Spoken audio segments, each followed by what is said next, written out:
What's up, JP here, and welcome to JP Investing. Today is December 8, 2025, and since Monday ngayon, no, dapat bukas yung market, pero since holiday, so close, kaya ngayon ko na lang naisip na mag-update, no. So we are now looking sa graph ng PSEI, and as you can see, after niya dito sa around 6,000 mark, no, medyo nag-sideways na siya, pero kung ako ang tatanungin nyo, no, kung ipipredict ko ito, no, mga siguro 3 or 4 weeks, malalagpasan niya na to, no, yung 6,100. Feeling ko lang, no, kasi parang feeling ko it's about time na, no, para bumawi na yung PSEI, and I think yung mga nakaraang issue is nagsettle down na kahit papaano, no.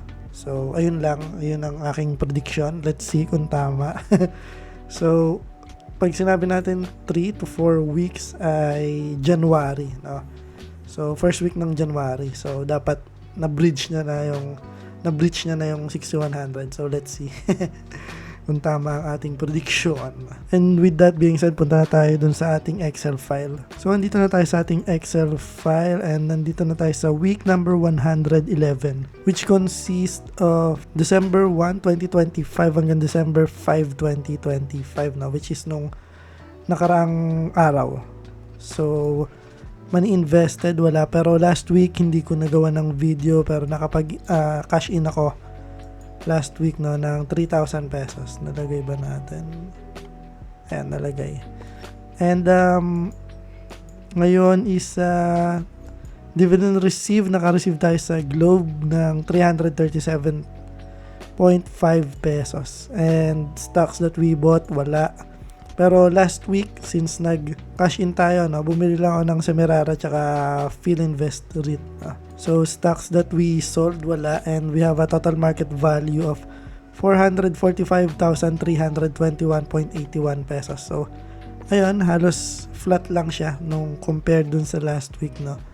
And we have an unrealized gain of 19,387.84, and we have a total dividends of 28,390.16. So ito na po yung total dividends na-receive ko sa pag-invest ko sa loob ng 111 weeks, no, or 2 years and malapit na mag 1 month. Tama ba? December? 1 month na rin pala.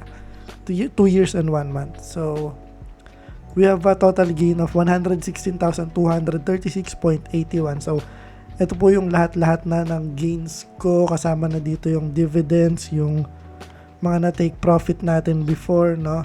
So paano ko nakuha to? Yung market value ko ngayon, tinotal ko lang and minus ko lang dun sa money invested ko, and yung difference, yun na yung total na kinita natin, no.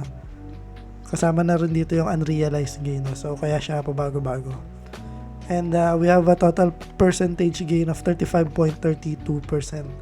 Ayan, so para sa akin hindi na masama yan, no? Sa loob ng 2 taon kumita na yung pera natin ng 35% na. Parang sa pagkakatanda ko, ang index ay nag-average lang sa US index to, ng 8%, 8 to 10%, parang ganon.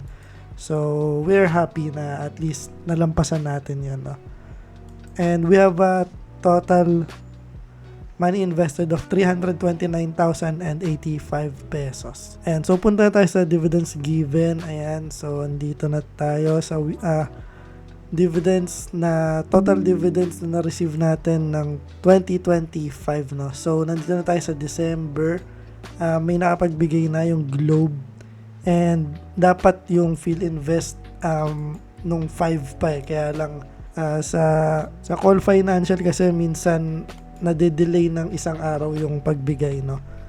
So ayun, ang pumasok lang is yung Globe, and yung PhilREIT baka bukas pa to, no. We are expecting of 410 pesos, and we are also expecting for the month of December yung LTG 598.5, RFM 1,201.96, and yung Ayala REIT na 613.8 pesos, na with the total dividends for that month of December, that is 3,100 61.76, and pag tinotal natin lahat ng dividendo na nakuha natin para sa taon ng 2025 is 21,988.77. A little bit shy na lang, no, ng 22,000. Sayang. So, tingnan nga natin magkano yon pag i-divide natin siya sa 12, no? 9,008.77 divided by 12. So, that is like 1,832.4. Tama ba? 2189. Ayan. So, para meron tayong monthly na 1,832.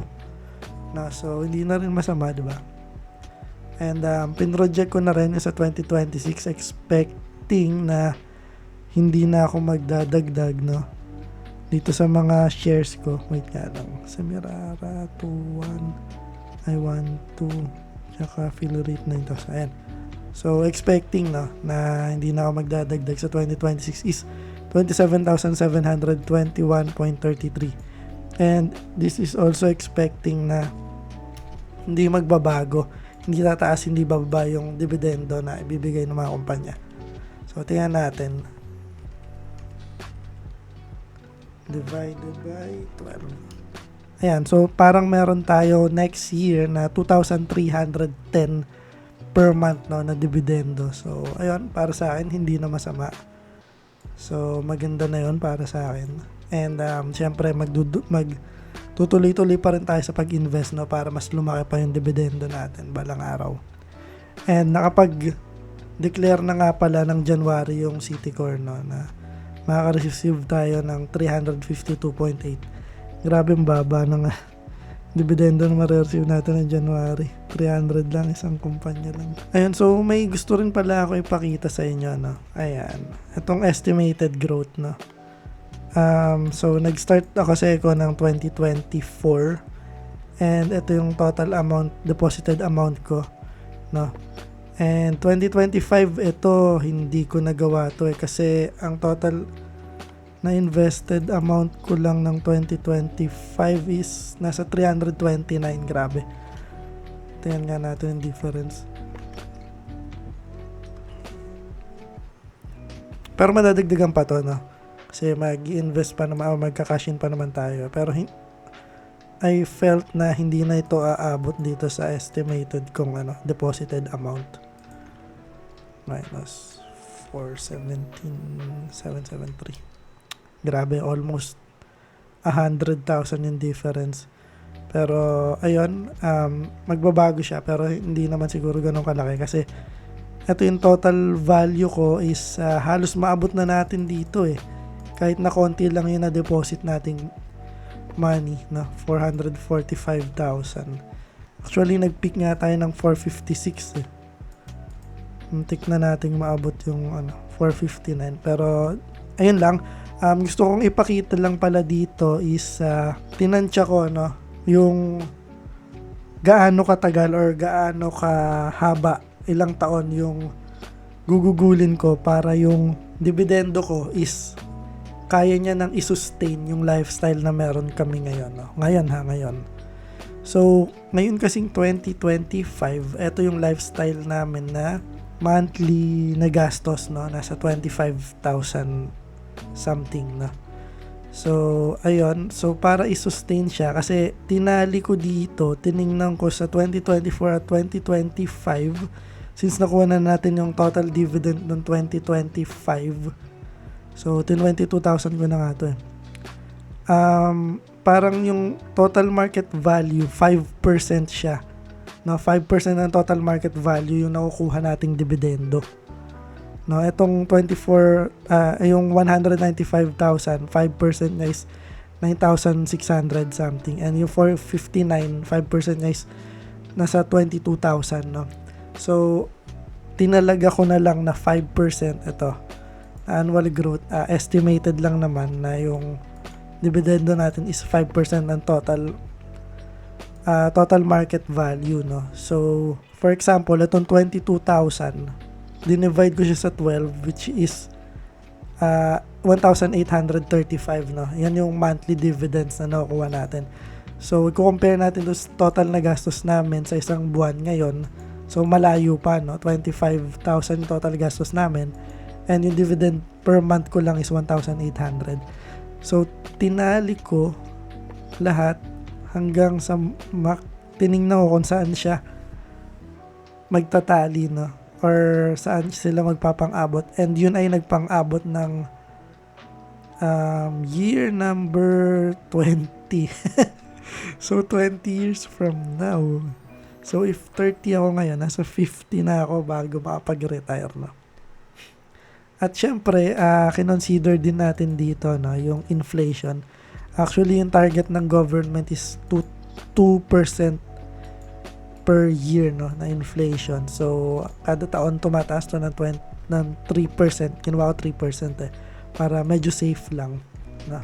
So, kada taon tumataas siya ng 3%, and syempre, yung dividendo natin tumataas din to taon-taon. So, ayun, dito sila nagpang-abot sa year number 21 or yung 2044, no. Sorry. Year number 20 pala, or 2043, no. Yung dividendo ko na by this time is 45,000 per month, while yung total na lifestyle na gastos namin is 43,000, no.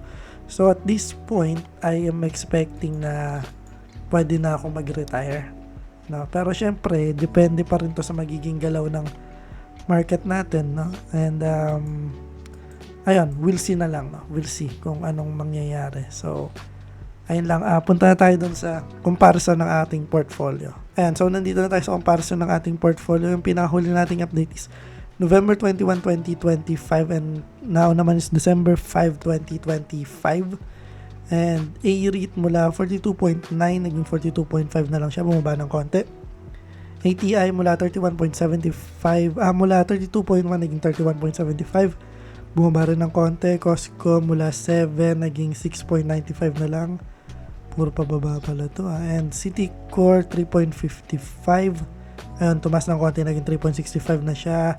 DMCI 10.22 naging 10.44, tumas ng konti. Philinvest REIT mula 2.88 naging 3 na siya, tumas. Globe mula 1601 naging 1591. Keeper 2.36 naging 2.31 na lang. LTG 15.12 naging 14.48 na lang. Metrobank 67.6 naging 65 na lang, bumaba rin pala yan. Mega World mula 1.98 naging 2.04 na siya, tumaas. Maynilad mula 15.5 naging 16.3 na siya, tumaas.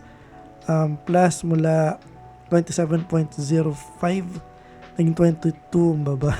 Laki ng binaba nun, naging 22.1 na lang. And RFM mula 4.54 naging 4.6 na siya. And Semirara lastly mula 28.3 naging 28.65 na siya. So total market value mula 443,070.27 naging 445,321.81 na siya. So yun lamang para sa araw na to.